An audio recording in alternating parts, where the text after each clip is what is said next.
Yes, indeed. It is time once again to talk Notre Dame football recruiting with our recruiting expert, Mike Singer. You could read all his work at blueandgold.com. We've had 2 or 3 weeks in a row where there's been a lot of things going on with recruiting, but this week was kind of a quiet week. So we're going to go a little different direction with this particular segment. On my Twitter account earlier today, 960 SportsBeat, I asked Notre Dame football fans to send me questions for Mike, and we have 6 questions that we have selected. And so we're going to let the fans sort of run this segment this week as we broadcast on SportsBeat on 960 AM and on the Blue and Gold YouTube channel. All right, Mike, are you ready for our WSBT listeners to take some shots at you? Yeah, we've been doing this show for years now.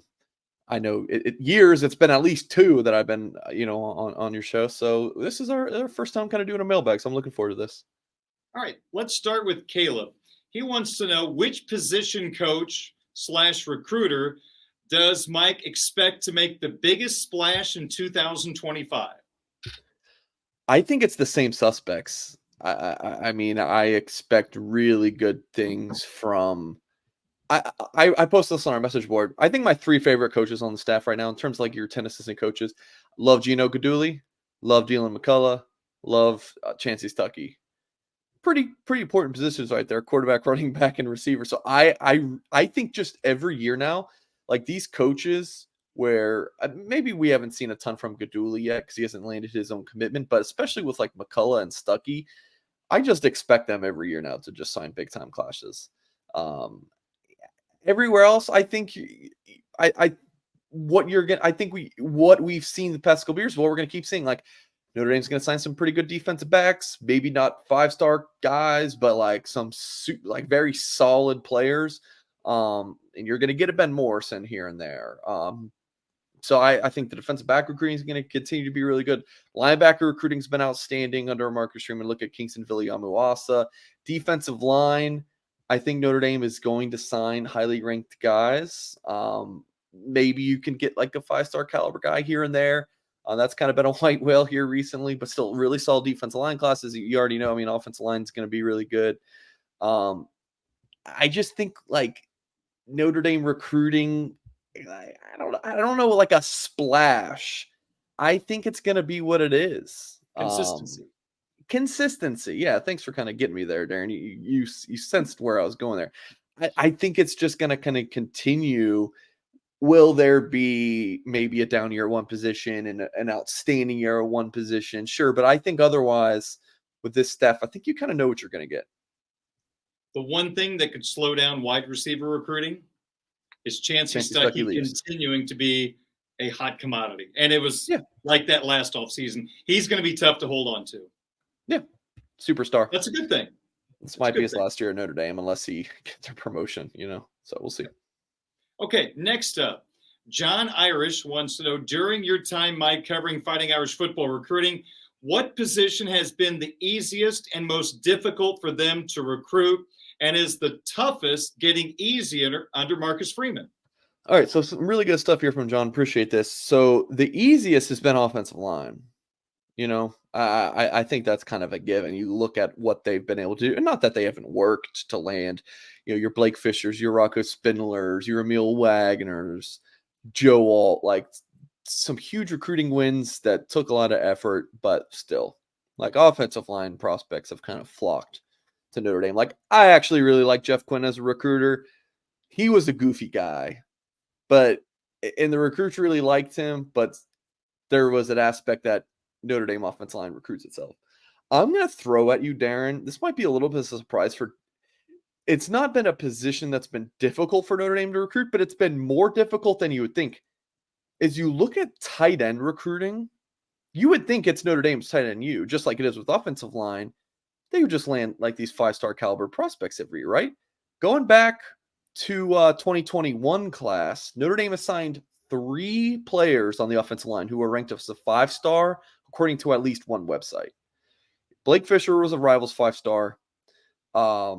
Emil Wagner was an on-3 5-star, and Charles Jagasaw an on-3 5-star. You would think tight end would be the same. Michael Mayer, I think, was maybe a tight end or 5-star according to 24/7, but you look at elsewhere, like you have some top 100 guys like an Eli Raritan, but Mitch Evans was, like a 3-star guy.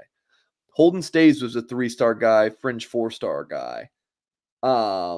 Jack Larson is committed right now, 3-star guy. Cooper Flanagan, not a super highly ranked tight end. So you would think, and look, rankings aren't the be all end all, but you would think that Notre Dame would sign more highly ranked tight ends. But it's been kind of interesting and strange these past few years since the Mayor class in 2020. I think that's at least worth noting. But I mean, otherwise, receiver, that has turned a corner, right? So I started covering Notre Dame May 2019. That was my the first month covering Irish recruiting full time. And receiver was tough there for a while. Now it's just completely turned. It's went from a weakness to a total strength. I mean, I think do you throw in quarterback? I mean, Notre Dame's had to take all these transfer guys, and last year wasn't a success there at the quarterback position. I mean, at least in terms of having a truck and not a trailer at that position. So I think maybe you throw in quarterback, but also on paper, you have all these like All-Americans. I mean, Drew Pine was an All-American, Tyler Buckner, Steve Angeli, all All-Americans according to Under Armour. Kenny Minchie, Elite 11. So I'm kind of talking myself out of that now. But I mean, defensive line, maybe it's all been pretty solid. Again, across the board, going back to your first point, but I would probably say receiver. And then just real quick, the toughest, getting easier in the markets. If I'm going to receiver, it's absolutely getting a lot better. I know this started before Marcus became head coach, so this really doesn't fall into this answer for this question, but pretty remarkable 3 years ago when Will Shipley picked Clemson to where we are now in running back recruiting. My heavens, an absolute turnaround. That's a great point, but I mean, there's been a real good turnaround. I would even go back to the 2019 class with Kyron. I think since then, from Kyron, Chris Tyree. I mean, Tyree hasn't had the impact I think we would all hope, but still a really good get.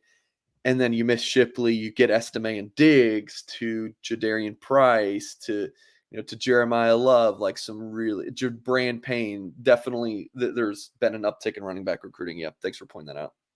Mike Singer, Notre Dame football recruiting insider, Blue and Gold Illustrated, blueandgold.com. I'm Darren Pritchett. Mike is answering your questions. Chris wants to know best defensive line stud that they have the best chance at that will take some of the sting off losing out on Justin Scott. Okay. Well, I would actually go with there's a couple guys here. One's in the 2025 class. If you can't get a big-time Chicago defensive lineman in Scott, how about another one from Chicago Simeon and Chris Burgess, 6'4", 230 pounds. More of an edge guy right now going his junior season than Scott, a true interior player. But Burgess, 6'4", 230 pounds, ranks as a number 152 overall player, number 15 edge per the 2025 On3 industry ranking. Burgess, I believe, has been to Notre Dame several times. So, I mean, there's some really good defensive linemen in the state of Illinois for this 2025 class. There's Burgess, Joseph Reif, I believe his last name is pronounced, Gabe Kaminsky. I'm sure there's a couple others that I'm forgetting, but I think Chris Burgess would maybe take some of this thing off. Again, just from that, I think it's such a big deal with Justin Scott, Darren, is the Chicago aspect. Like Notre Dame also lost a 5-star recruitment on the defensive line in Elijah Rushing. He's from Arizona. We don't talk about that as much, but the Chicago component makes the Justin Scott recruitment such more of a big deal. So that's why I would go to Burgess. But also, let me say Bryce Young in the 2024 class. He's already committed to Notre Dame.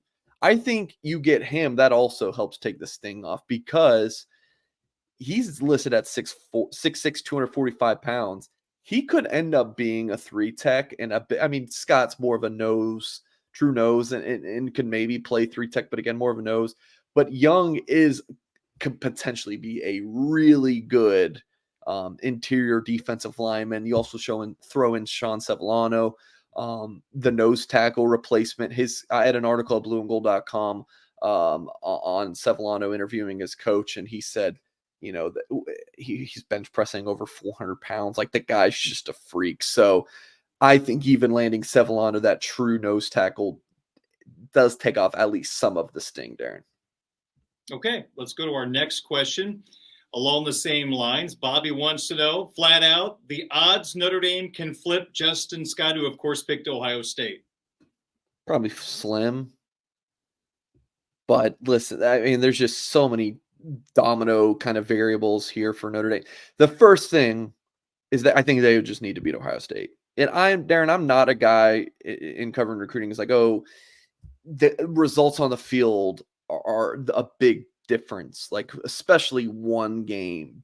But I think this is a little bit more unique in that Notre Dame hosts Ohio State, and can they get Scott on campus? Even if it's something like, hey, Justin, here you come up, you get your free ticket, you're coming to see the team that you're committed to. And even if he doesn't even talk to the staff, let's say, on that, but it's still, if Notre Dame beats Ohio State and he's there to witness it, and you would also hope that there's not a red crowd there, or crimson, or whatever their color is, scarlet, that I think that like Notre Dame fans need to show up as well. It needs to be much more green. You don't want it to look like Christmas. You don't want green and red. You want it to be green inside Notre Dame Stadium. So I think if that happens, I think your chances of flipping them get better. But I don't know if it's 10 to 25%. But I don't know that. I mean, I would really just be making something up there. But the odds at least do improve a little bit. The best game that didn't matter in recruiting, Manti Te'o came here when it was snowing. He'd never seen snow before. They got upset by Syracuse, and he still picked the Fighting Irish. And obviously, that was before my time covering Notre Dame. I think I was still in high school at that point, Darren. But the pitch is, this is why we need you, right? So that's why that is able to work out, and that's why I don't get too hung up on one game impact on recruitment. But, you know, again, it's different with Scott being committed to Ohio State. The thing with Te'o is that, what'd you say about the weather that day, Darren? Snowing. And you get the kid from Hawaii. That's impressive. Yeah, pretty cool.